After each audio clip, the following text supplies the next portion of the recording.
but today's session is being recorded.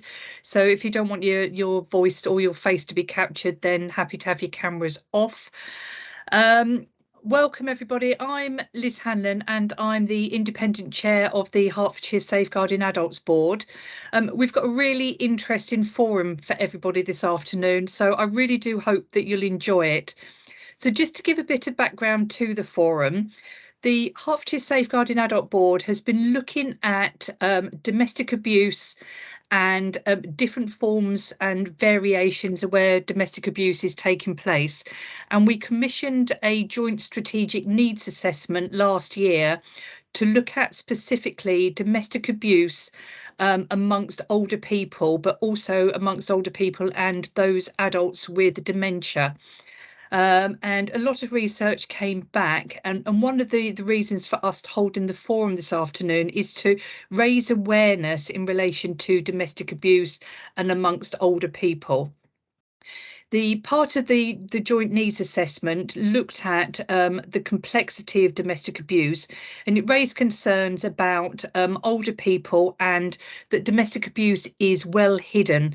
And it appears that reporting adults who have been suffering from domestic abuse who are now in the older generation are harder to reach and are twice as long before that they will seek help from any agencies in relation to domestic abuse that they might well be suffering. And nearly half of those that are being subjected to domestic abuse and are an older person have a disability. So that's one of the reasons that we pulled this forum together this afternoon, to try and raise awareness across the whole different professionals within Hertfordshire. So what we're looking at today is we'll be looking at domestic homicide reviews, which will highlight the complexities and challenges that practitioners and organisations face. I think most people are aware that we have had one recent domestic homicide review where a gentleman sadly murdered his wife, and they were, I think, in their 80s. But we have had quite a few domestic incidents that have taken place within Hertfordshire. But this isn't just within Hertfordshire. There are a lot of, sadly, domestic homicide reviews that take place in other counties as well. So we're pulling on learnings in relation to domestic homicide reviews. There will also be a case study which will look at the direct work that takes place with older people and those that are affected by domestic abuse and the support that is available for those people. Okay, so we've got two speakers today. We're starting off with Kim. Kim is Head of Training and Support from Safer Places, and I think Kim's going to give a presentation to start with. And then we're moving on to Ildika, who is the Project Manager for Domestic Abuse Strategic Partnerships, and she's within the Adult Care Services for Herts County Council. So Kim, Ildiko, thank you so much for attending this afternoon, and I know you did a presentation last week as well. We do appreciate your time, and everybody who's here I'm sure will just benefit from the next couple of hours. So thank you very much. I'll pass over to Kim, I think. Brilliant. Thank you so much, Liz. I'm just loading my presentation. Oh, it was ready to load.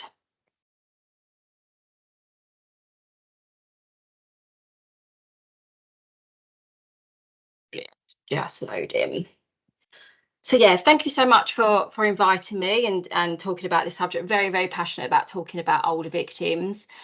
And I'm going to talk you through a bit more around kind of how it happens to older victims. And as already kind of introduced, we're going to go through a case study. So I think that's really important, and kind of what we can do to support and what actually did happen to support this person.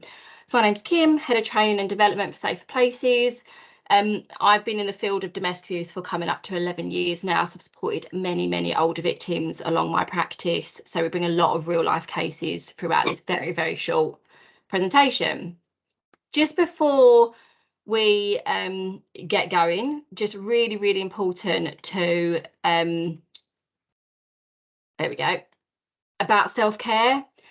Domestic abuse is one of those subjects that can be really triggering for people, can be really hard to listen to.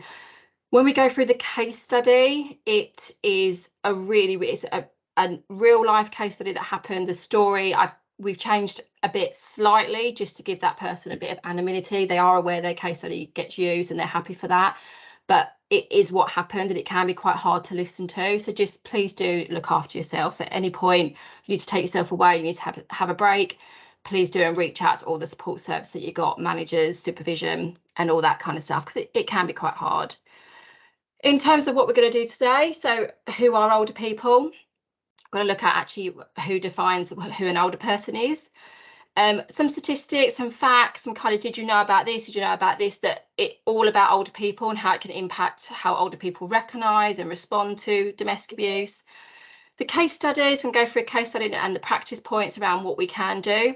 Going to look at unique experiences for older people. So what do they specifically go through that maybe the younger generation might not?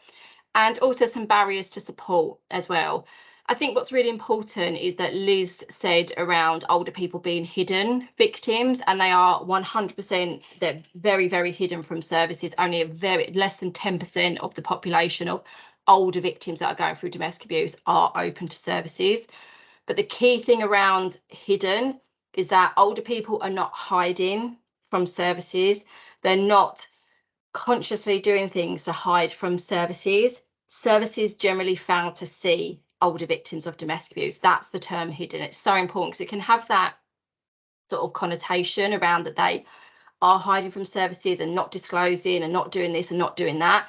But actually, more often than not, they are saying things, they are showing stuff. It's just that services professionals are often struggling, don't have the capacity, don't have the resources to spot victims. So that's what's really, really key. So who we're talking about? Older victims, the definitions vary quite a lot. What I define as an older victim, what other people define as kind of older, could be incredibly, incredibly different. Really interesting. I get a lot of sort of debate around this because it can be a bit of a harder one to sort of get your head around, because 50 to a lot of people is not old whatsoever. But the UK government and the Welsh Assembly government in the past has defined an older person as 50 and over. I don't know how you all feel about that, if that's brought up like a no way is 50 old. But in the past, that's what's happened. You get a lot of organisations, a lot of professionals that use the state pension age as kind of, okay, once you've reached that, that means that you are now in this kind of older category. And obviously that is roughly between the ages of 61 and 68, depending on when you're born, and also if you're male or female. So yeah, it differs depending on who you are, basically. The NHS England does define someone as over the age of 65.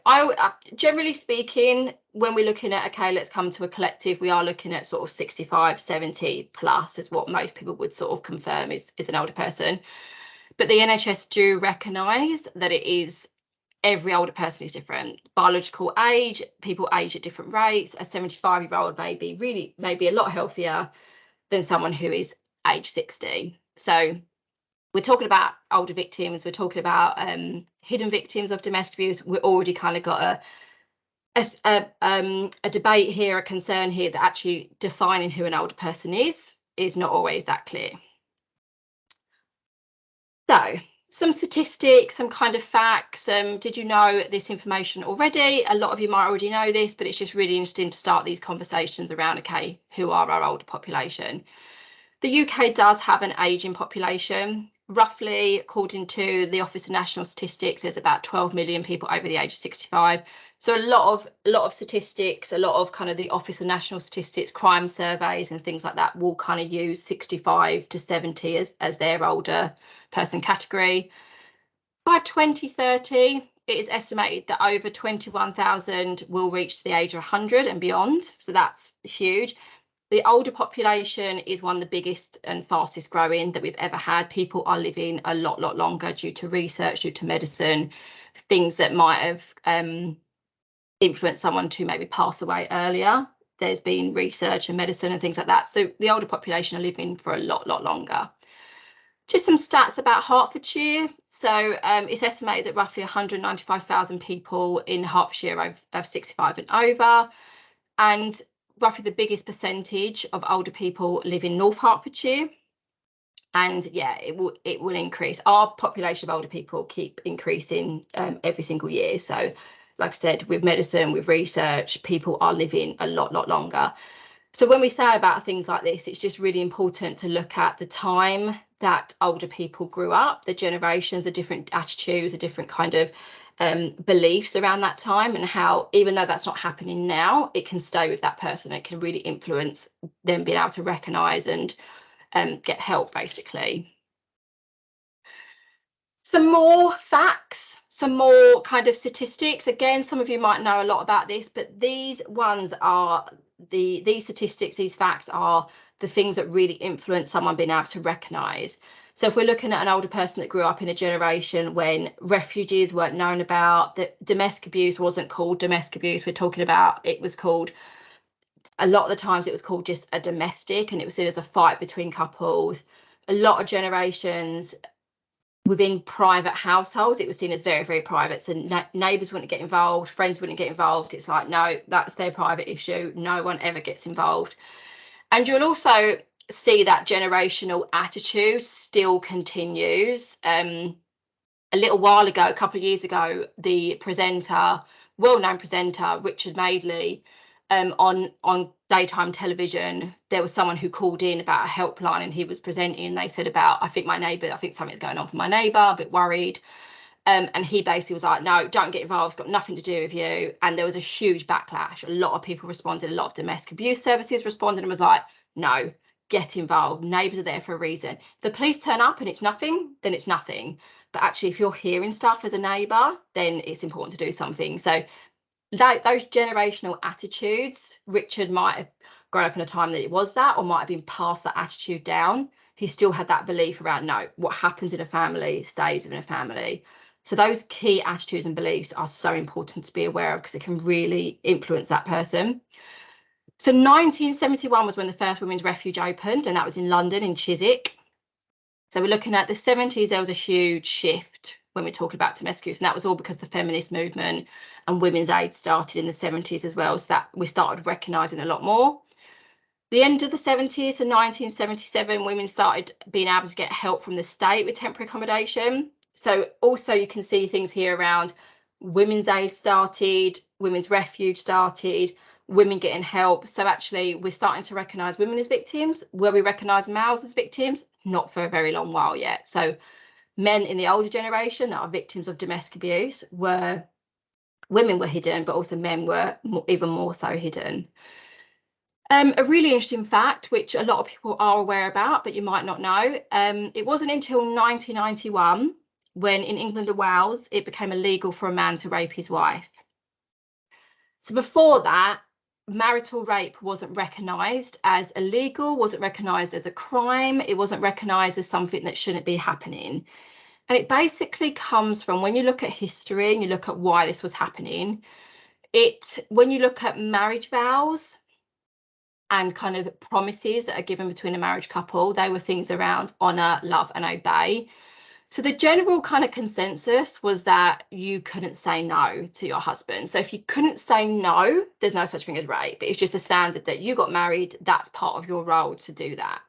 So 1991 is not that long ago. So how many people in the older generation are we talking about that grew up in a time and had those attitudes, those beliefs? It wasn't a crime, it wasn't recognised, it wasn't spoken about, that actually rape within marriages does not exist. It's not, it just cannot exist because you can't say no.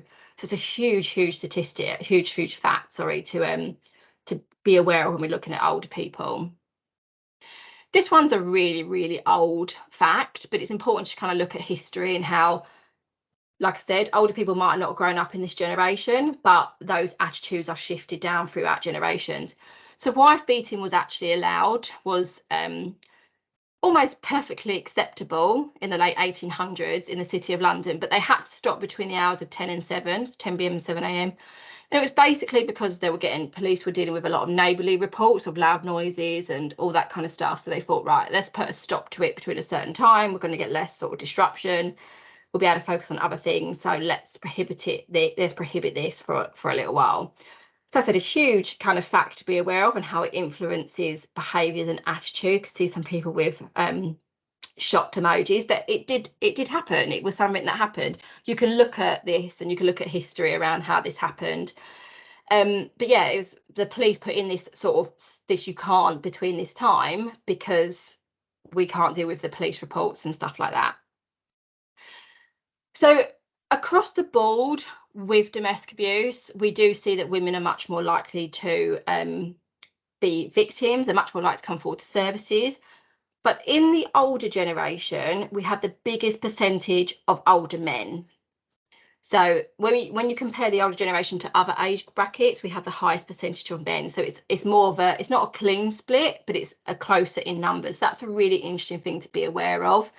And we'll learn a bit more about that as this morning, because it's, I don't know why I'm still thinking it's morning, this afternoon, around why that might be and why potentially older men are coming forward more to services or are recognising, or services are being aware of these victims a bit more.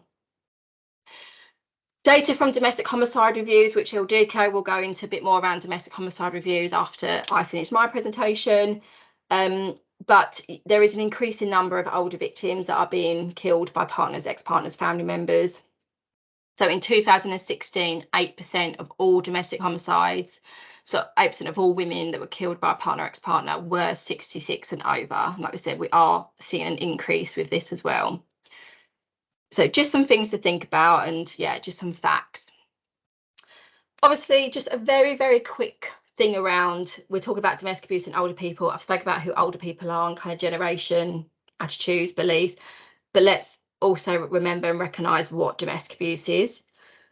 A lot of you will be aware that we had the Domestic Abuse Act 2021, a huge piece of legislation, iconic, historic. It's going to make massive, massive changes. It already has for victims of domestic abuse. A lot of plans have been put into place. And one of the things that it did was make a statutory definition of domestic abuse. Previous to this, there was a government-wide definition, but it wasn't statutory. It wasn't something that we all had to kind of abide by, believe, and all that, and use, basically. So this now means we're all working from the same definition, that we can hopefully start recognising and having the same language around, is this domestic abuse, is this not, because we're working on the same thing. So basically a lot of words on this. I've already cut it down quite a bit, but to summarise, that it is domestic abuse if two people, both over the age of 16, are personally connected to each other in some way, shape or form, and the behaviour is abusive. So they've got to be over the age of 16, they've got to be personally connected, and the behaviour's got to be abusive. It breaks down what does behaviour that is abusive, what does that mean? And it says about physical and sexual abuse, violent and threatening behaviour, controlling or coercive behaviour, economic abuse, and psychological, emotional, and other types of abuse. So we're looking at a lot of control, a lot of manipulation. Obviously, physical and sexual, a lot more people are able to recognise, but also violent and threatening. And a key thing, especially when we talk about older people, is around economic.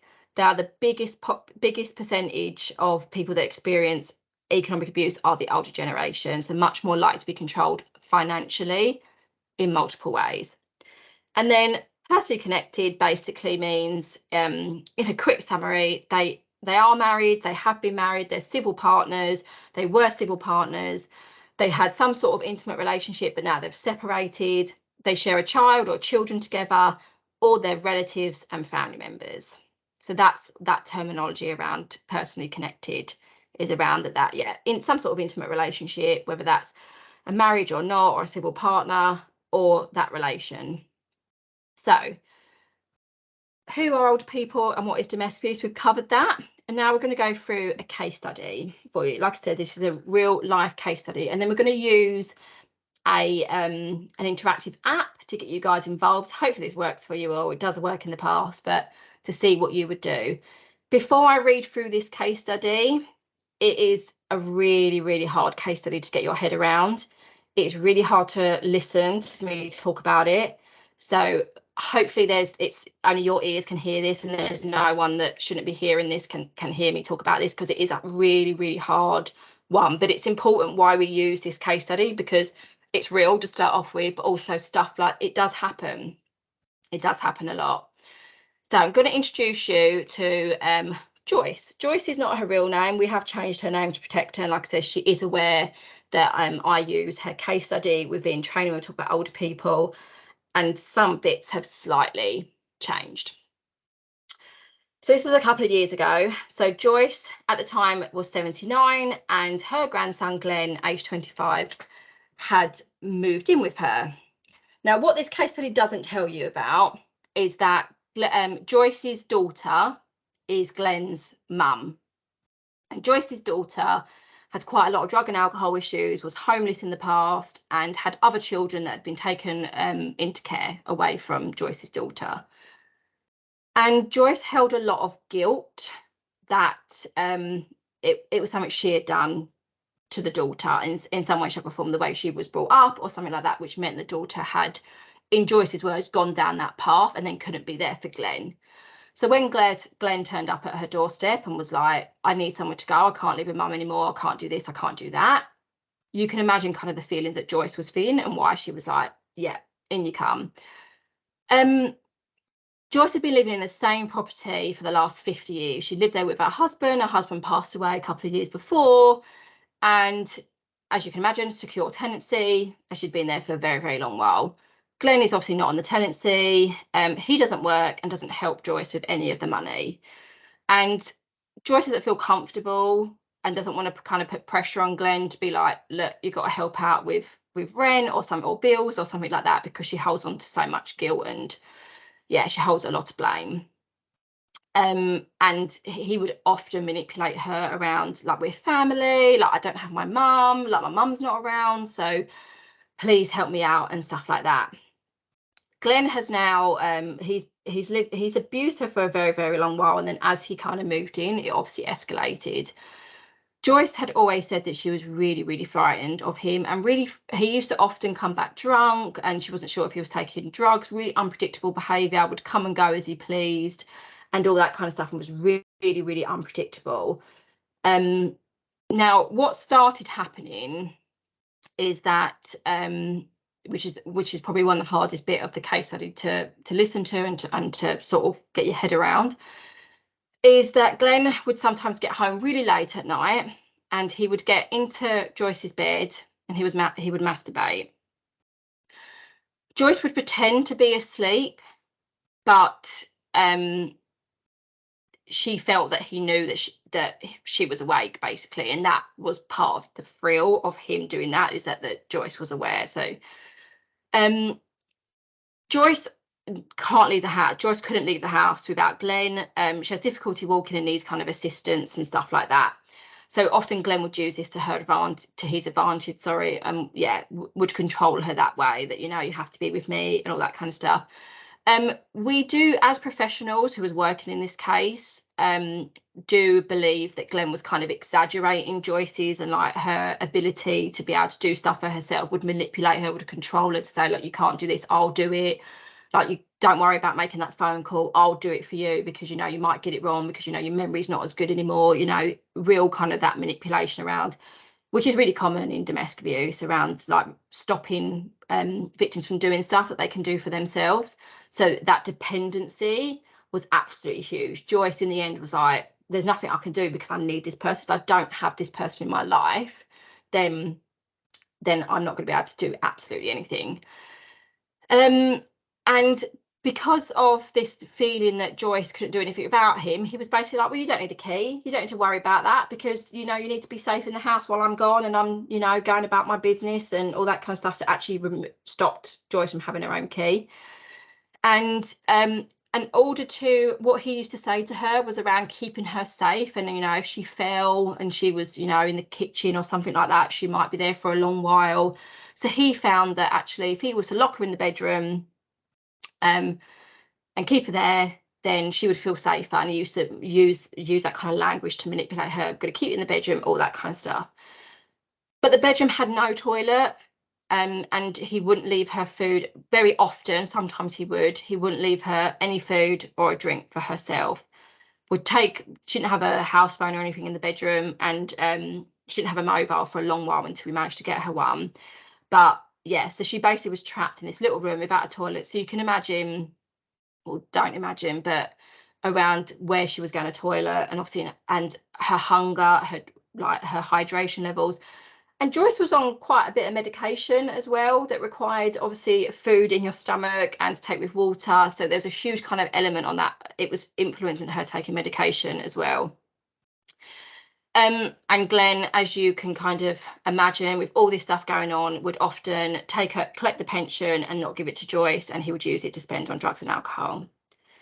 So a lot going on for Joyce. And like I said, it's a real life case study, so we'll go through kind of how we ended up getting Joyce help and support, and how she ended up coming to a service, and what we did to get her that kind of safety. But to start off with, just would like to see what you guys would do with this case study. So I'm going to share a separate screen, and this is we call this I don't know if you guys have ever used a Mentimeter before.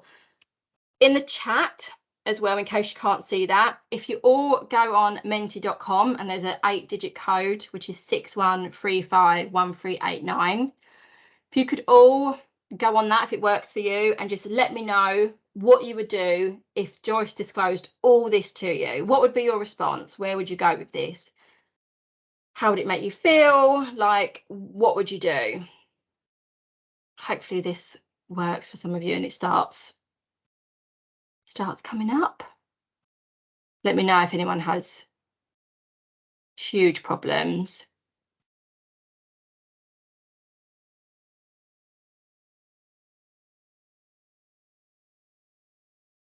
Is it working?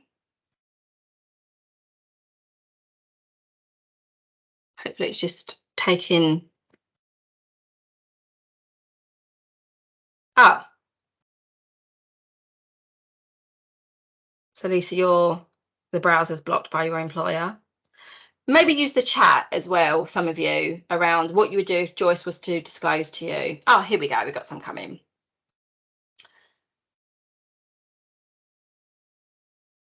I think it does depend, Kim, on some do get blocked, but yeah, a lot of them should work. Yeah. Yeah. Alison has used an iPhone. You might be able to use, some of you might be able to use a personal phone that might work. So this is really interesting. Oh, I really like, there's some really good ones here around ask what she would want. Absolutely brilliant. Got a lot of similar ideas. Reassure, yeah.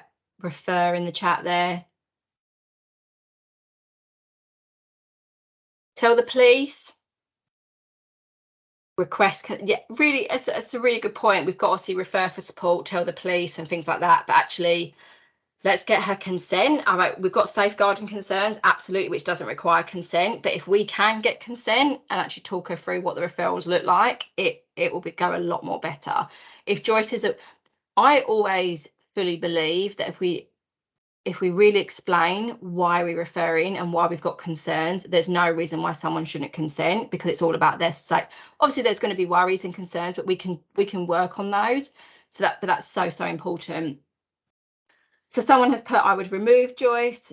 There's been many occasions, and actually with older people in particular, where I'd love to be able to just be like, I've got a spare room, like come and live with me, like let's get you out of this situation. You'd escalate it. Report grandson to the police. Yeah, refer to IDVA. Absolutely.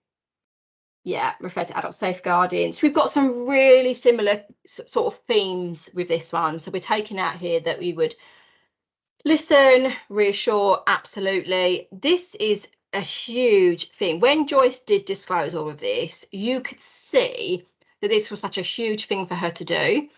And Joyce had said all the way along, like, this is not how I've ever been brought up. We don't talk about our family members, especially like in a negative light.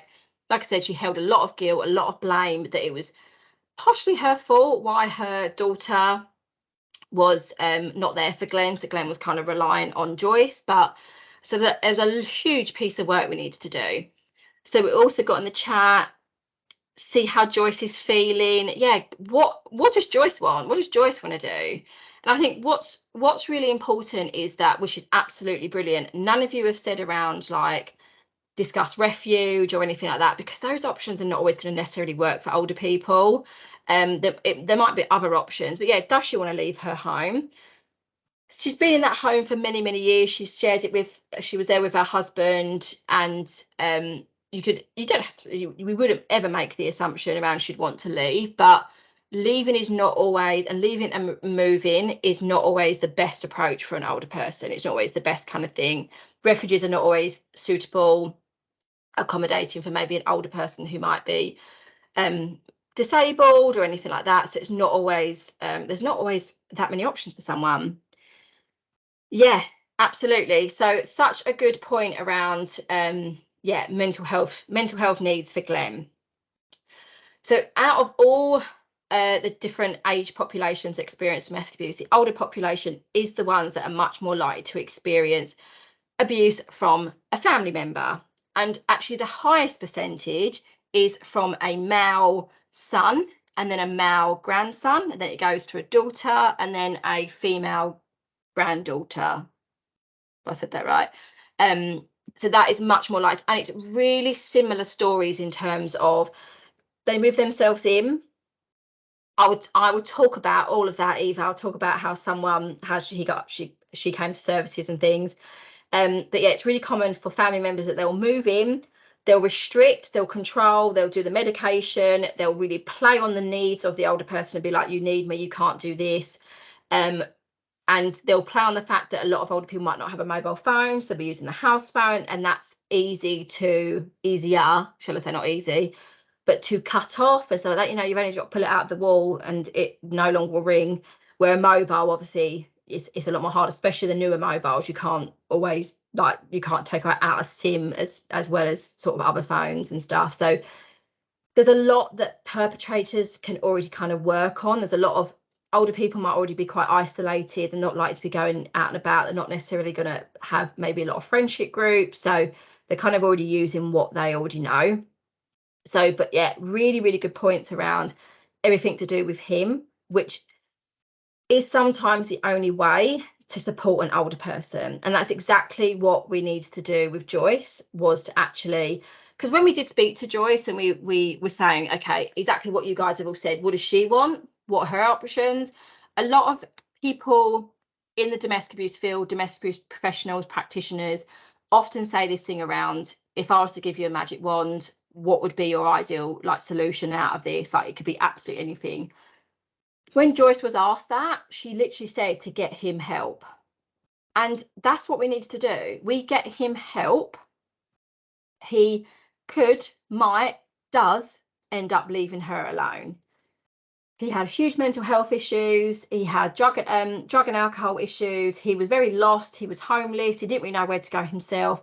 When we was able to support him with that, he started actually stopping getting into bed with Joyce. He started, and he actually eventually got him his own place and he left. So that's the outcome for Joyce, was that it was a really, really good outcome. But we didn't really, in terms of supporting Joyce, there wasn't a lot we were actually doing for Joyce. We were just there for her. We were reassuring her. We were listening to her. We were finding out, is it escalating? Is it de-escalating? Is it not? And all that kind of stuff. So that was really, really, really, really key. Now, how she came to Safe Places, she had a neighbour reported her.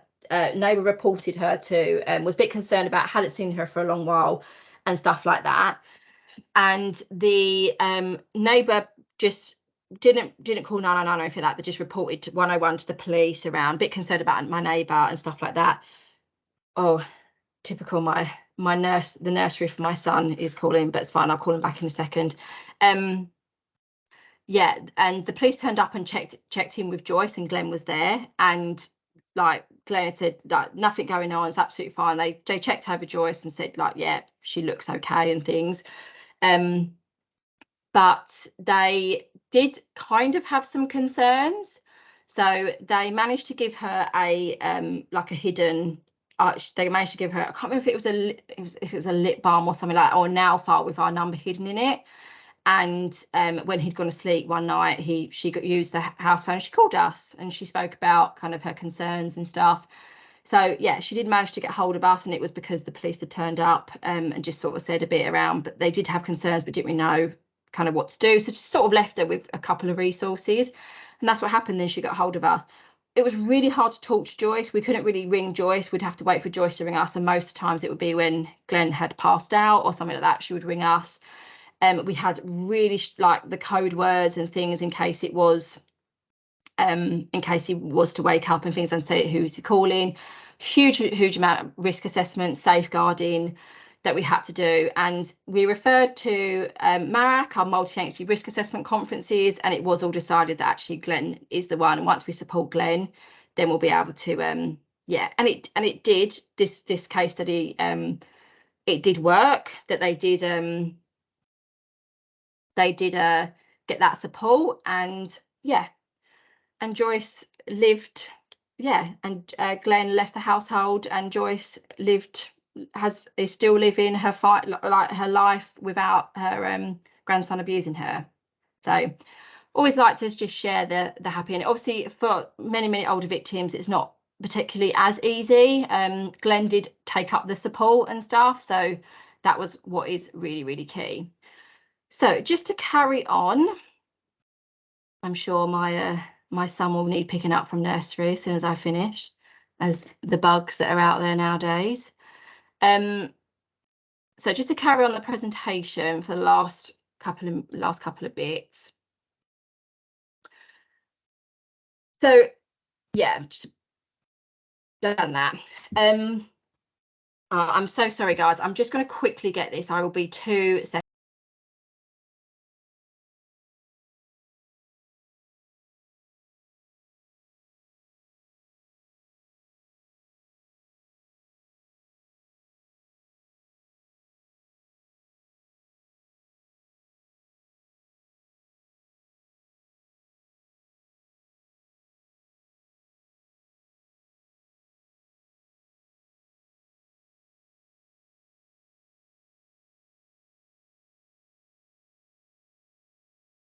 So sorry, guys.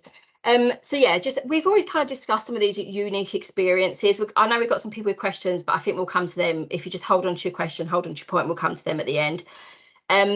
So older victims much more likely to experience abuse from a family member. Financial abuse, we've said that.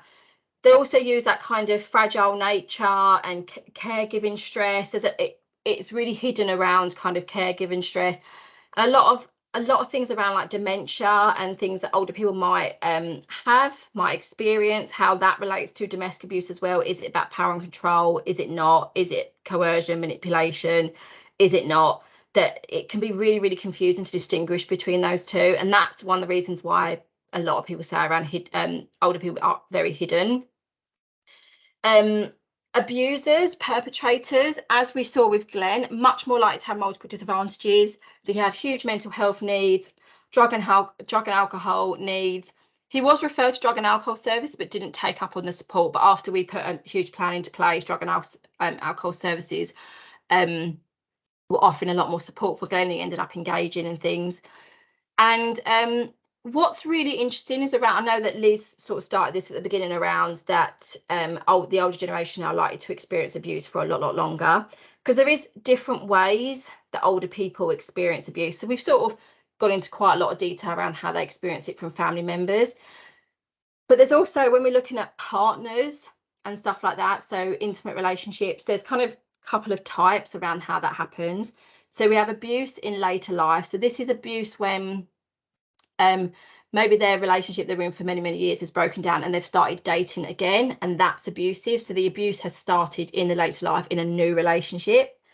And then we have 2 other types where it is someone they've been with for a very long while, and it's been abusive from the get-go. So it's been abusive for years and years, or the abuse has started and escalated later on in life, which might be where we look at things like dementia or caregiving stress. It could be that's where we look at those kind of overlaps and how that can happen. So they've been in a relationship for many years, but the abuse has started later on, or they've been in a relationship for many years and the abuse started at kind of like the beginning or early stage, and they've gone through that for a very long while. So looking at how that can impact someone and how that can influence someone coming forward. Just some more key things around around barriers to support. Gone through this quite a lot, and a lot of the stuff it's quite clear around a lot of the barriers, but going to go into a bit more around generational issues and attitudes. That overlap, is it domestic abuse, is it elder abuse, and just that kind of lack of understanding of services and support available. So generational issues, touched on this a little bit, but older people are likely to have grown up in a time when family home was private and marriage was very much death until death do us part. There was a culture of silence, and there was a culture of that no one can help. And I think what's really important when you look at any sort of hidden victims category is that there is a public image that exists of domestic abuse. Now, if you don't fit that image, it's really hard to be able to recognise that this is what you're going through. We've changed massively over the last couple of years. So we are seeing a lot more kind of like storylines of domestic abuse in soaps, in movies and stuff, that they don't always match the public image. But for many, many years, posters, literature, shows on the telly, storylines were very much kind of someone in their 30s, a female being the victim, a male being the perpetrator, a couple of children normally. So that was kind of like portrayed in the public and the media. So if you didn't fit that public image, it can really influence how that person recognises and then whether they get support or not. Like I said, there's been a lot of changes. A lot of domestic abuse services, including Safer Places, have their own older persons literature, and it is specific. It's not a generic, like, this is what abuse is. It's very specific to older people, so they can read that list and be like, ah, okay, like this is me. So that's what's really key around having those specific resources. Also, older people have and do ask for specific resources around that, how they're likely to experience. They can, okay, this is about me. Yeah, and as it kind of says, so research does confirm that generational norms and values, it does impact that willingness to seek help and that recognition and stuff. So generational issues specifically, so we have generally 3 different types of generations that our older people grew up in. Our greatest generation, those were people that were born between 1901 and 1927. This is where people were married for life. It was that till death do us part, to death do us part. Respect for authority, and women were mainly in caring roles. Men would be the workers and would come home. There'd be a lot of dependency that women would have on men. Didn't really have their own identity and things like that. The silent generation, as it kind of says on the label, very, very silent. Between 1928 and 1945. Divorce was heard of more so than the greatest generation, but it was extremely, extremely rare, and it was still seen as a bit more of a taboo, and it didn't really happen. And when it did happen, it'd be very much spoken about, because a lot of people would sort of be like, it's rare to see. So when it does happen, it kind of meets your you'd hear about it. Children were very much seen and not heard. So the sort of wider family members that weren't not really spoken about, they were there, but no one really spoken about the children, didn't really have a voice.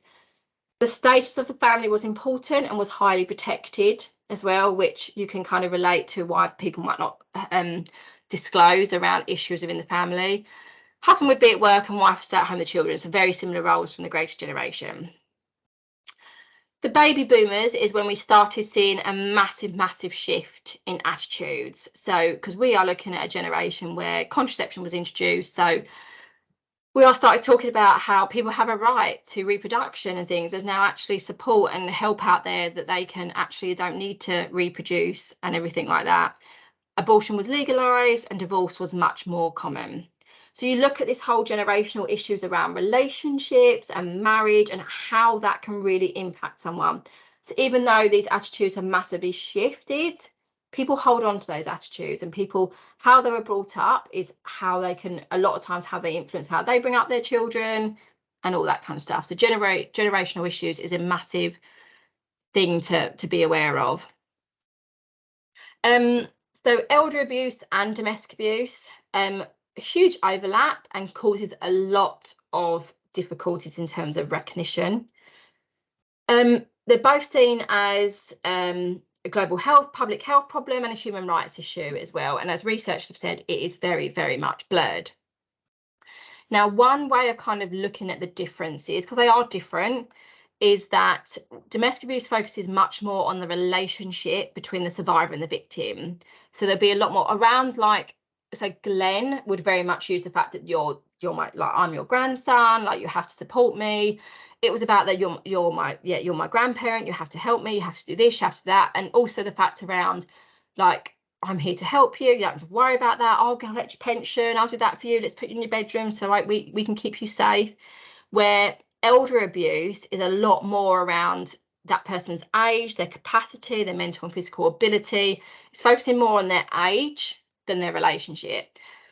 Now, that also can have massive overlaps. You can see why the problems exist around, okay, is this domestic abuse? Is this not?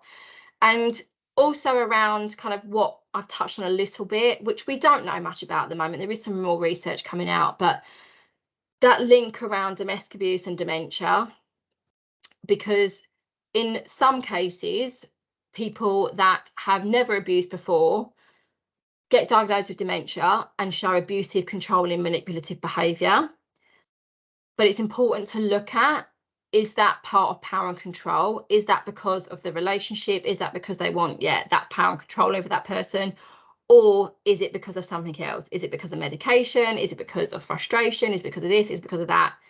Because that's a key thing about domestic abuse behaviour that separates it from any other behaviour. It's always about power and control. It's about that, the abuser, the perpetrator, having that power and control over someone. Now, if you can see that power and control, then it's likely to be domestic abuse. If it's not that clear, it's, it could be caused by something else. But again, it's never ever that clear. So that's why this huge overlaps exist, and why services are often find it hard to recognise older people and support out there for older people as well. So just some final bits from me. Just to kind of like summarise around just a general lack of understanding and support out there for older people. There are a lot of domestic abuse services that do offer older victim support, like I said, but not necessarily all the options are suitable for older people. Like refuge spaces might not be. It might be quite hard engaging with an older person in terms of kind of when they're able to support, as it was quite hard with Joyce to get that time. We couldn't really call Joyce. Joyce could only really call us because we didn't know when she would be safe and stuff. So recognising that there is choices and there's options can be really, really hard. It's not always necessarily out there, and the way people get a lot of support nowadays is online. There's a huge percentage of older generation that are not online and not able to find that support.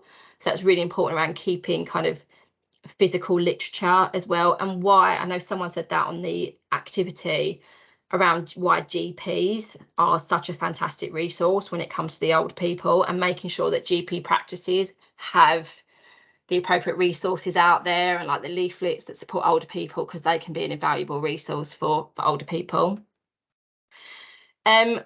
As we had to do with Joyce, so looking at services for abusers as well. So older people can very often sort of say around, I just want them to get help, and that might be the only route to kind of get that older person support, is to support the abuser and to get them to get that support, and then hopefully they'll just move away and give that person breathing space. Different understandings of what abuse is and what domestic abuse is and what violence is. Like I said, the terminology has changed massively. And even that's quite hard to sort of keep up as well. A lot of researchers, a lot of kind of big people in the field of domestic abuse are even moving into kind of this term intimate terrorism. So yeah, this language is moving quite a lot. So it's like recognizing, okay, what is abuse, what is not. It's still really common for a lot of people to recognize abuse as only physical violence. So if that's not happening, medication's being controlled, money's being controlled, might not be able to recognize that. Older women regarding abusive behaviours as normal, as acceptable. It could have been going on for many, many years. It's just part of their life. It's really common as well for older people to use terms like you make your bed, you lie in it, like just that this is just what happens. And also change. is scary for everyone, but for an older person who hasn't had a lot of change in their life, that is a huge thing. So even just picking up the phone and calling, or speaking to another service, speaking to housing, speaking to the GP about their personal life is really huge. Embarrassment and fear, what's going to happen? Huge embarrassment, might be guilt, blame, like Joyce had. Didn't want to get Glenn in trouble, didn't want to get the daughter into trouble, but held a lot onto that. I'm the only one here for Glenn because of my daughter, who's not there at the moment, which might be my fault. Other family members can also have a huge influence. So if we're looking at someone who maybe it's their father, their grandfather who might be abusive, and actually they could put on a lot of pressure around you being together for years, like all that kind of stuff around, putting those roadblocks in that person getting help. So thinking about other family members and how they can support. Self-help model is unfamiliar to older people, so looking at those kind of factors around getting help for themselves, much more likely to be thinking about other people than themselves. Feel unable to call on a stranger or like a neighbour and things like that to discuss personal and family problems. We do see that a huge generational shift in that a lot more people are likely to speak to, younger generations much more likely to speak to family, friends about personal problems than our older generation ever did. Social networks, where is their opportunity? Most people that are experiencing domestic abuse, the first person they tell is friends and family before they tell any sort of professional, as the first people that a domestic abuse victim will open up to. Now, that might be severely reduced, multiple reasons why, but it's looking at, okay, what's their resources? If someone talks to their friends and family and they're like, okay, I'm going to get you support with this, that's a huge door opening to a lot of different other services where that's going to be quite limited. They might not be able to do anything about that. Lack of knowledge around services and that public image model as well around these don't kind of match. The services are not for me, the services are for people that are in a younger generation. So that's me done. Hopefully you learned some bits around older people, managed to take some bits away. I don't know if we're going to do questions now or at the very end, but I will have to get my son, so I might not be. I've got to go and pick up my sick boy. So I don't know if anyone has any urgent questions before I might need to pop out. Yeah, can we do questions now if that's okay? Just 5 minutes. Is that okay with you, Adiko? And then we can move on to you in a bit. Lovely, thank you. Fine. I'm conscious that Kim might have to leave. That's fine. Thank you. It happens always to when all I'm of delivering us. as well. I don't worry, Kim. Kim. Always when I'm delivering. Has to. That's the way they do it on purpose, I'm sure. Yeah, he right, knows. Let's have a look. There's one question I can see someone's got their hand up. Chloe? Yes, thank you very much, Kim. That was really good. I wanted to ask, how did do you know how the grandson Glenn responded when sort of, and how that whoever was involved got him engaged in the idea of actually let's support you to safeguard your grandmother, and really how, because it's so common when you can see what the problem is and you want to help the abuser just as a sort of indirect way of helping safeguarding the other person, but it's often hard. So I was wondering how it was done and how he responded, so I can sort of no, absolutely. I'm going to say two things to Chloe: persistence and options. Right. We persisted a lot and then gave him multiple options, and we used our biggest resource, which was each one of us, multi-agency working. We were all there. We was there at meetings around like the domestic abuse support. Then we'd have drug and alcohol support who would say, he's attended some meetings, he's not this. Well, how about we offer this? Like, okay, he probably doesn't like group support. He probably doesn't want to be there in groups. What else can be offered? And it was just offered again and again and again. He started turning up, then he was turn up a bit more. And then, it literally was two things: persistence, which just carried on going and gave it as many options as possible. And then the great thing about multi-agency working, we was all joining up. And while we knew Glenn was going to be somewhere, we was able to then speak to Joyce and be like, okay, what's happening? Is it escalating? Is it de-escalating? How are you feeling? What's going on? So it's not always going to work, and it did. And this is why we can share cases where it didn't work as well, but we all worked so well together to get Joyce that support and feeling safe again, that it's about you always hear about the sort of times it didn't work, but it's about recognizing actually it does work at the same time as well. It's not going to work for everyone, but it does and can work. So yeah, literally, and there was at times when we were asking services that didn't do things like out of hours to offer out of hours support, like when we knew, okay, we were recognizing patterns. Okay, he's going out drinking at this time to this time. This is when she's been locked in her room. So it's like we were joining up around, okay, can you get him out there so we know she might be locked in her room. But it was just a really hard piece of work, but it so paid off that he got his own place and he ended up leaving. But yeah, it's not always going to work, but options, lots of options, lots of different ways, and it did end up, yeah. But yeah, I don't think I wasn't obviously there at meetings when he was being like offered this support. I don't think he took it very, very well to start off with, and was very disengaging, very kind of like don't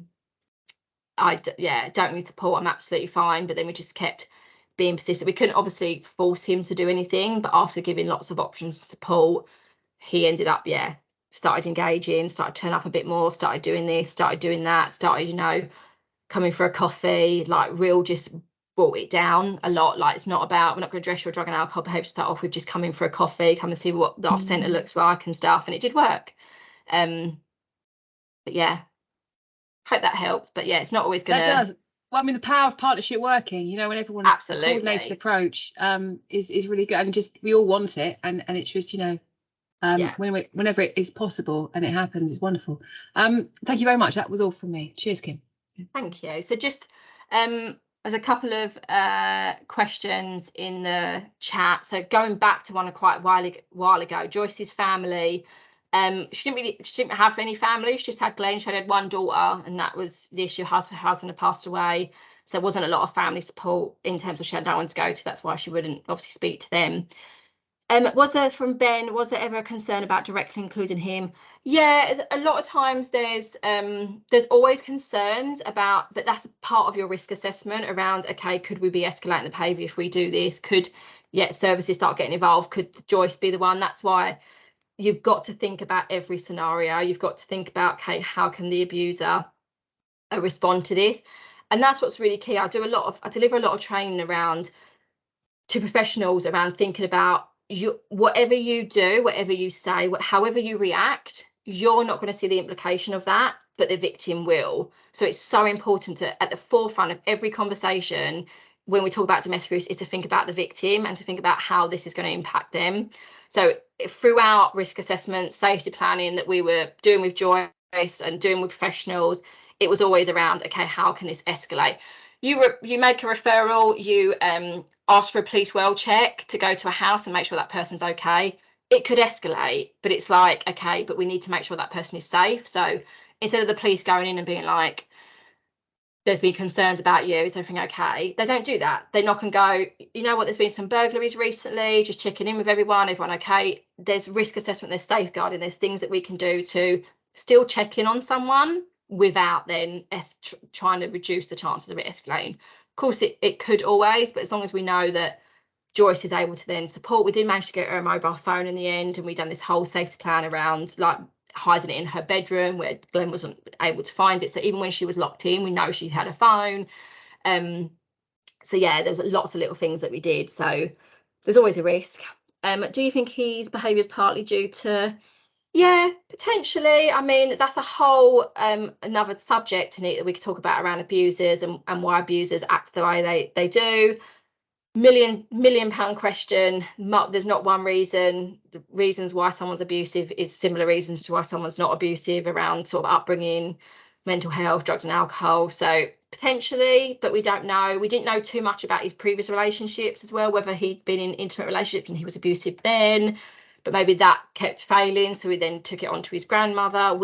We didn't know and find out too much about his history. I'm sure the other services did, but obviously that's not always something that we need to know to be able to risk assess.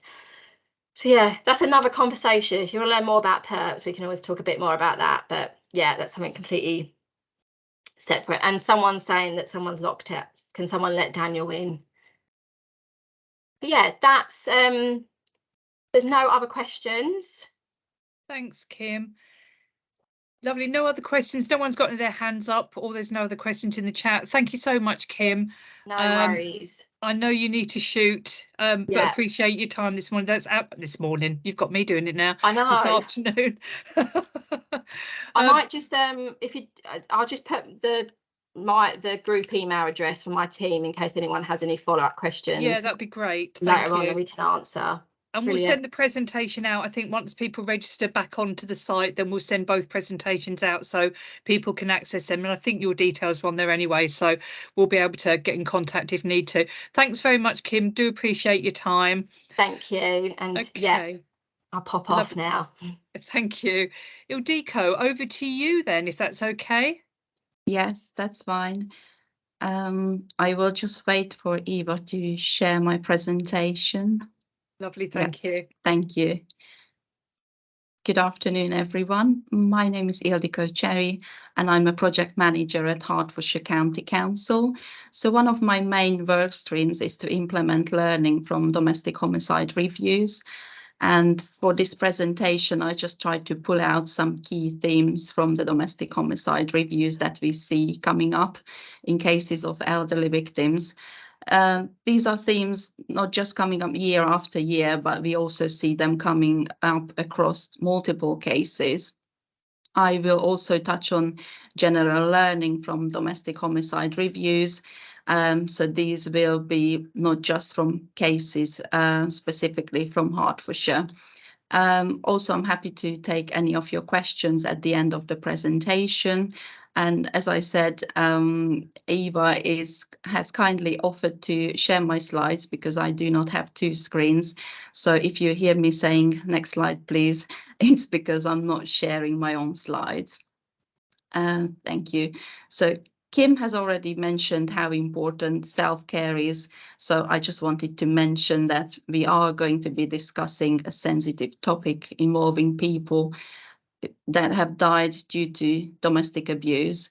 So if you would like to leave for this part of the presentation because if it's too much for you, then please do. I will not take this personally. Likewise, if you just want to keep your cameras off, that's absolutely fine. And I just wanted to reassure you that I'm not going to be talking about any individual or specific case because I'm aware that some of you might have been involved in supporting these victims. So I would just rather talk about general learning. So what we are going to be covering today is just a bit of explanation about what a domestic homicide review is, how this works within Hertfordshire, and as I said, some general as well as Hertfordshire related domestic homicide review statistics, as well as Hertfordshire related learning. We can go on the next slide, please. Thank you. So the DHR is an acronym for Domestic Homicide Reviews that came into force in 2011 under the Domestic Violence, Crime and Victims Act 2004. As you can see from the quote, this legislation states that the domestic homicide review is a review of the circumstances in which the death of a person aged 16 or over has or appears to have resulted from violence, abuse, or neglect by a person to whom he was related, to whom he was or had been in an intimate personal relationship, or a member of the same household as himself, held with a view to identify the lessons to be learned from the death. So what is interesting about this definition is that it goes further than those that are personally connected, which is part of the domestic abuse definition. And this legislation includes those that are members of the same household. So this could even potentially include a lodger. The legislation also goes on to state that where a victim took their own life by suicide and the circumstances give rise to concern due to control in the relationship, a review should also be undertaken. So in Hertfordshire, we have seen a recent increase in domestic homicide review referrals for suicide. which is really sad. But on the other side, it is positive that agencies are now recognizing that domestic abuse could have been a factor in them taking their life. So how domestic homicide reviews work within Hertfordshire. So the Community Safety Partnership has overall statutory responsibility to coordinate the domestic homicide reviews. The Strategic Partnership team coordinate the domestic homicide reviews on behalf of the county's 10 community safety partnerships. And this is basically to make sure that learning from these reviews is shared across the whole of Hertfordshire. The Strategic Partnership team has a DHR team that helps to coordinate the DHRs on behalf of the Community Safety Partnership. I'm also part of this team. So we will take a lead on coordinating the DHRs, but the Community Safety Partnership will be heavily involved. So in terms of the process of the DHR, based on the guideline, it should be done or completed within 6 months, but it can also be a long process. Most of the time is much longer than this. During this time, there will be multiple panel meetings, which will include agencies sharing information who had contact with the individuals involved. So these meetings will be led by an independent chair. The family is also invited to be involved in these DHR processes. Once we do have the final report written, this will then be submitted to the Home Office. And once this is approved by the Home Office, these DHRs are then published on the Heart Sunflower website. So if you are interested in reading a few of these, or just as an example, that would be the best place to find them. So in terms of what the main purpose of a domestic homicide review is, this is not to blame agencies or any individuals who were involved in these reviews or in these cases. Domestic homicide reviews are about identifying lessons. These lessons may result in changes to service response or changes to policies or the procedures. Domestic homicide reviews are also about implementing the changes or implementing this learning, and also to improve the transparency of the processes that we do have in place across all agencies. And for a domestic homicide review to be effective, all agencies involved must take on board the recommendations that arise from these reviews, and just to be accountable for the implementation. Before I go on to talking about the 4 major themes in more details, I would like to ask Eva to just share a very short video by Women's Aid.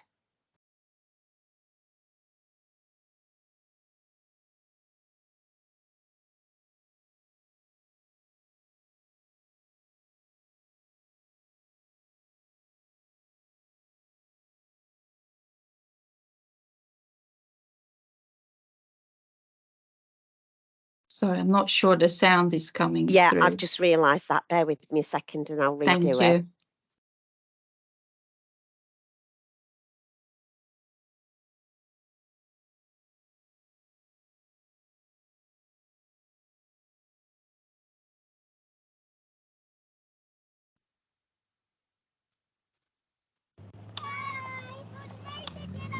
See you. I'll call you back next week.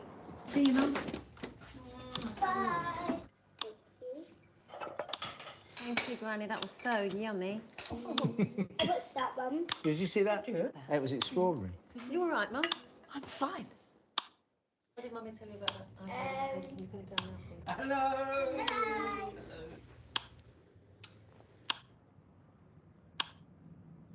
Here, I'll drink this. Sorry. All right, I'll kick the thing in! Open it! Open the door, bitch! No! You're a liar! No! Liar!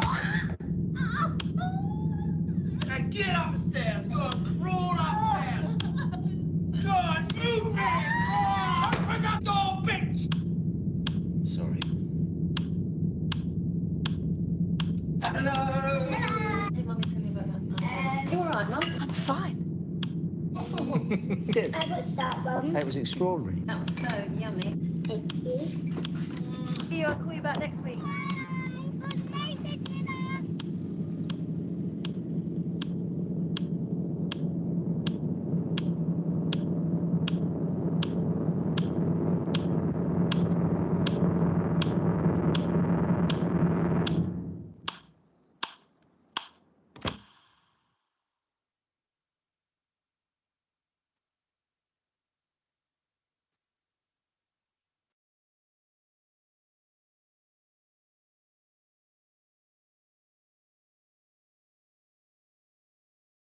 Thank you for sharing that. Just a very powerful but short video showing that domestic abuse happens to people of all ages. So moving on, according to the crime survey for England and Wales, older people are similarly likely to be killed by a partner or spouse as by their adult children or grandchildren. Just to be mindful, the crime survey for England and Wales only collects data on people under the age of 75, so this might not reflect the true extent. When it comes to seeking support, over 61s make up only 3.44% of service users accessing domestic abuse service in the community, and this falls to 1.4% in refugees. So just to give you an overall general overview of domestic homicide review cases in Hertfordshire, I have just looked at the number of cases between 2012 and 2021, just to give you an idea of how many cases we had in the last few years. So these are all the domestic homicide review cases, not just involving older people. So between the years of 2012 and 2021, we had 31 cases, and 26 of these victims were female, 5 were male, 21 were killed by a current or ex-partner. In terms of the victims' ethnicity, the 24 of them were white British. This was followed by the highest number of victims from Pakistani or white European origin. Out of these 31 victims, 18 had English as their first language. Kim has also mentioned it previously that different terminology places the age limit at different ages. So when I filtered the data down to the 55 and over, we had 10 victims in this category within Hertfordshire in this age group, and there were 7 of them who were in the category of 65 and over. So as I said, I tried to pull out the learning and cover this in 4 main overarching themes. So the first one was the correct recording of personal details and consideration of the wider family. So recommendations by these domestic homicide reviews were made to the police, mental health services, as well as social services to check basic paperwork such as passports to make sure that we have the correct spelling of the names.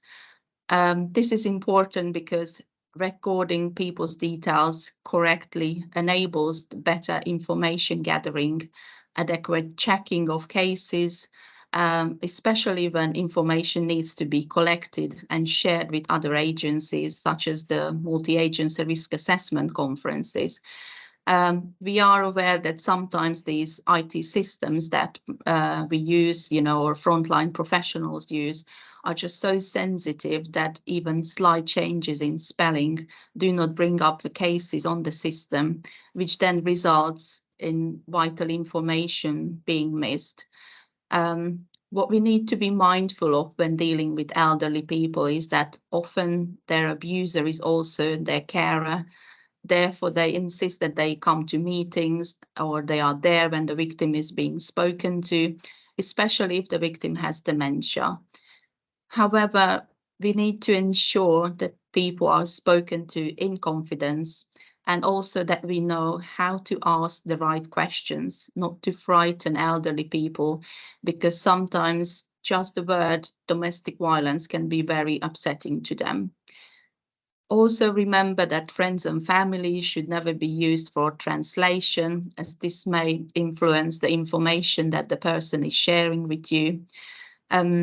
Kim has already discussed with you quite a lot of reasons why elderly people are reluctant to disclose abuse, so I'm not going to go through this again and just mention a few major reasons, such as all the victims obviously come from a generation when it was not socially acceptable to talk about private matters. They might have limited eligibility for housing, especially because they might require specially adopted homes to help them live independently. So this can also limit the options that they think that they are available to them.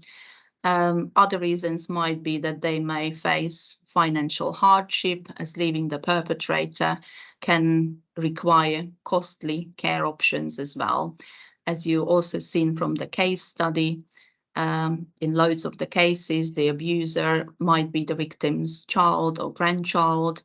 So we found that victims in these cases are even less likely to report the abuse to authorities, often because they still love their child or blame themselves for the abuse or how their children or grandchildren were raised. So as I mentioned, it's very important that we know how we ask the right questions. So on the next slide, I just took a few questions from the domestic abuse, stalking and honor-based violence risk identification checklist. These questions were adapted by Save Lives, especially for elderly people. So I just wanted to give you a few examples of this. So on the risk assessment, it has a question saying, do you feel isolated from your friends or family? So when talking to an elderly person, you could rephrase this question and say, does your partner make people feel uncomfortable when they visit? Does your partner make it difficult for you to visit friends, family, or does he make you miss appointments? There is also a question that says, does your partner control everything you do, or is he excessively jealous? I found when I was working on the front line that people often said that, oh, it doesn't, jealousy doesn't happen at our age, but you can actually ask the question that, does your partner control your phone? Does he open your letters against your wishes? So it gives you an indication of how much control is in the relationship, even if people feel that jealousy doesn't happen at their age. In terms of financial abuse, the question says, are there any financial issues between the two of you? So you could also ask this question that, does your partner ask you for money or take money from you without your permission? So when we are looking at the risk assessment, it is important that we consider not just who is at risk, but also the context of the behavior, how these risk factors that we identified interact with each other, and most importantly, what is the victim's perception of the risk? For example, if the person has no access to money, do they see this as an issue, or are they just so used to having restricted access to money that they just say that, oh, I don't really need anything, or this is how it's always been? So on the next slide, I just put the power and control wheel. This is a really useful tool that helps explain the different ways of how an abusive partner can use power and control to manipulate the relationship. Next to it, there is also a non-abusive wheel that helps to talk through how a relationship works, where there is trust and honesty. You can find both of these available on the web, and they are just very good visual tools to use. So sorry, someone just put up a message saying I can't hear anything, so I just want to check if if it's an issue with anyone else. I can hear you fine. Can Okay. everybody else hear? I don't think there's a. I can hear. Yeah, I think yeah. Okay, So I think that's it must be fine. that. Thank you. Whoever can't hear needs to perhaps log off and then log back on again. Okay, thank you. Just wanted to make sure before I move on.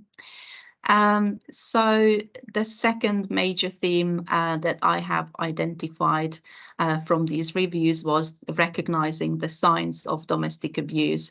So this is another major theme that keeps coming up across a number of cases. Many domestic homicide reviews found that coercive control and victim suicide or even attempted suicide are often not recognized as signs of domestic abuse, and that strangulation is missed as a sign of escalation. Recommendations were made to raise awareness about coercive control and the signs that the abuse is becoming more severe, such as attempted suicide, non-fatal strangulation, the possible triggers for an escalation of abuse, such as separation or divorce. So these findings have been also supported by previous research, which has identified that non-fatal strangulation is one of the strongest perpetrator risk factors in cases of intimate partner homicides, but they are also an indicator of domestic abuse with high levels of physical violence and coercive controlling behavior. Actual or attempted separation has also been identified as a prominent risk factor. The latest femicide census found that of the victims killed by a current or ex-partner who had separated or just made attempts to separate from their partner, actually 89% has been killed within the first year and 38% killed within the first month. So this is general statistics, it's not just specifically involving elder people. So just to get you involved a little bit, I would like to ask you to think about the signs or indicators of financial abuse and either just shout out a few ideas or just put a few of these in the chat. So it's just for financial abuse, either the signs or the indicators that you would look for.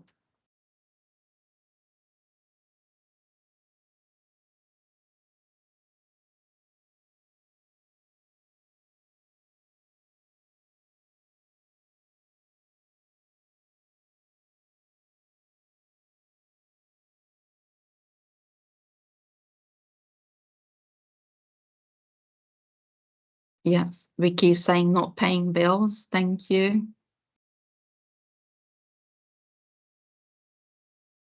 Lack of food.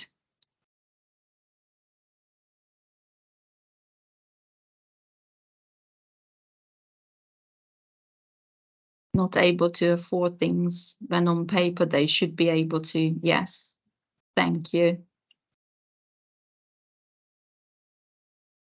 Not having access to money or having restricted access to money. Thank you very much. Thank you for all of you. Thank you. So on this slide, I just wanted to highlight this really interesting theory. So it's Biedermann's chart of coercion, which is originally a tool designed to demonstrate and explain the coercive method used to torture prisoners of war. And this has since been applied to explain the coercive and controlling techniques used by perpetrators of domestic abuse. So instead of asking you again for the signs or indicators for coercive and controlling behaviors, I would just like to read out a very powerful quote from a survivor of domestic abuse. And this explains really well what it is like to live in a relationship with coercive control. So here is the quote. What I remember most about emotional abuse is that it's like being put in a box. Maybe you think it's a treasure box at first. You are in there because you are so special. Soon the box starts to shrink, and every time you touch the edges, there is an argument. So you try to make yourself fit. You curl up, become smaller, quieter, remove the excessive, offensive parts of your personality. You eliminate people and interests, change your behavior, but still the box is getting smaller. You think it's your fault. The terrible, unforgivable too muchness of you is to blame. You don't realize that the box is shrinking or who is making it smaller. You don't yet understand that you will never ever be tiny enough to fit or silent enough to avoid an argument. Thank you. So I'm moving on to the third major theme, which is the issue of accessing support. So domestic homicide reviews repeatedly highlighted the communication barriers as a significant obstacle for many minority victims. As I said at the beginning, out of the 31 homicides that we had between 2012 and 2021, only 18 of these victims had English as their first language. But again, I would like to highlight that these were general statistics for all the cases, not just the 31 cases were not just involving elderly people. So within this theme, interpreters were, it was identified that interpreters often do not have the sufficient understanding or even the right language to talk about domestic abuse. It has also been highlighted that the answer to these communication barriers goes beyond the issues of translation, and it points towards the importance of the cultural understanding. And because due to the cultural beliefs and traditions, women as well as men don't always want to report domestic violence because by seeking help, victims are at risk of being rejected even from their own communities. So recommendations in these cases highlighted how important it was for domestic abuse organizations to build good relationship with community leaders who could help and get access to these communities and build trust. Also to provide support workers who come from different backgrounds and different cultures to help and facilitate trust. Also to make sure that the public-facing content is available, not just in a variety of languages, but also in different places and in different formats. And recommendations also highlighted the need for services in the rural areas and also services for men.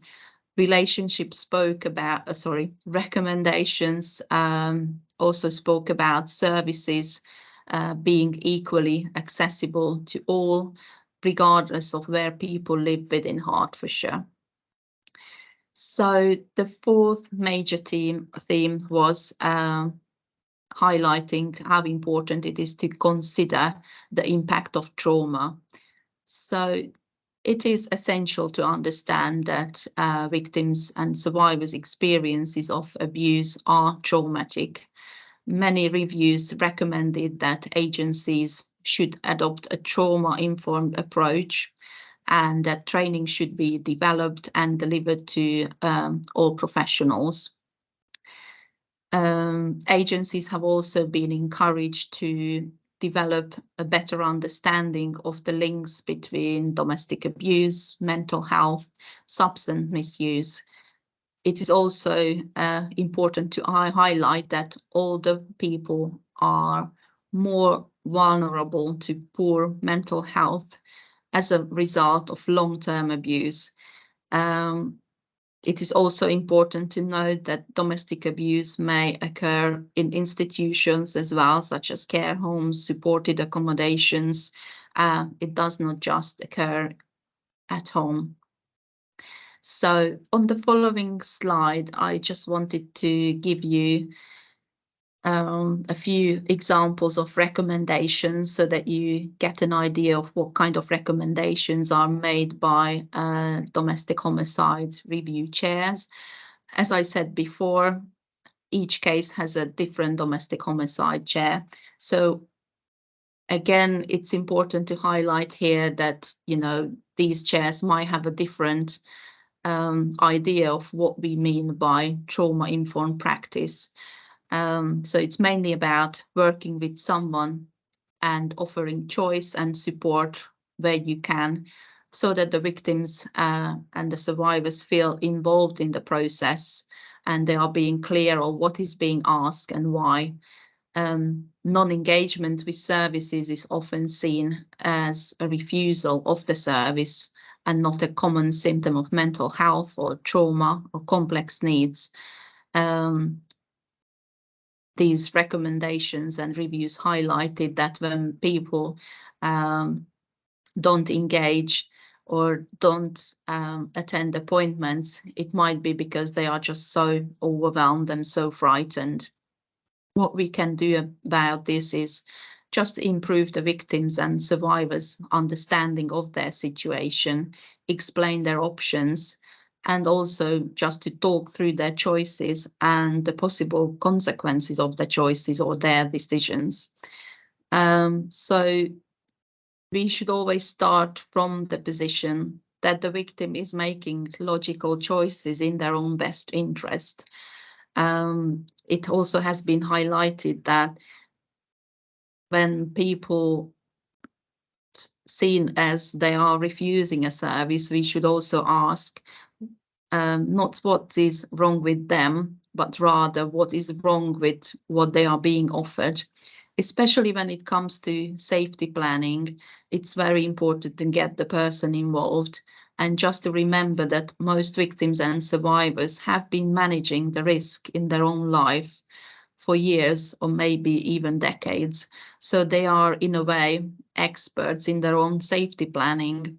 We often make assumptions that the person refuses support, and just wanted to encourage you that when you are writing up someone's case, try and reimagine the person that you are writing about or talking about as a skilled and resourceful survivor, and see if your analysis of their case would change. So just the last slide, giving you an overview of what we are doing at the moment. We currently have 6 domestic homicide review cases, and 3 of these are suicides. So the reason for these domestic homicide, this outstanding domestic homicide reviews is because, as you might know, there has been a national increase in the need for domestic homicide review chairs. Recently, Hertfordshire County Council had 8 new chairs trained, which will improve the capacity. So we are going to be very busy in the next few months. As we have said at the beginning, these slides are going to be shared with you and you are going to get all the information. But if you have any questions, I'm happy to take your questions now, or you can just get in touch by email. So that is all from me. Thank you. Lovely, thank you. Is there any questions or anything they'd like to ask Ildiko? We've got a few minutes left. We've finished a little bit earlier. So is there anybody that they would like to ask any questions at all? Either put your hand up or put something in the chat.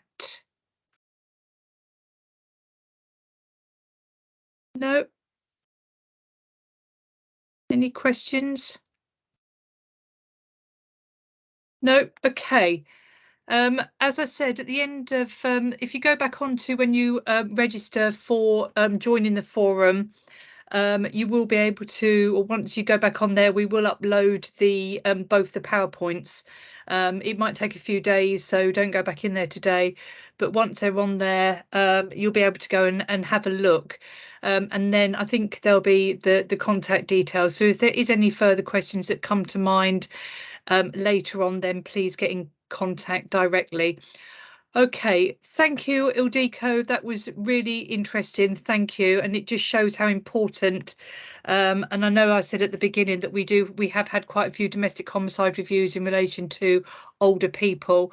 And that isn't just Hertfordshire, that is across the whole of counties. And it does appear that there is more coming. So I think it's really important that everybody is aware of what's happening, and that we try and put as much multi-agency working in place as we possibly can to help and support older people who are being subjected to domestic abuse. And also it's the signposting as well. Where can they go to access or access any more support services? So thank you very much, Ildiko. If there's no more questions, thank you everybody for your time this afternoon. I really appreciate your attendance, and hopefully if you need anything else, then please be in touch. Lovely. Thank you very much, everybody. Thank you. Bye. Thank you. Thank you. Bye-bye. you.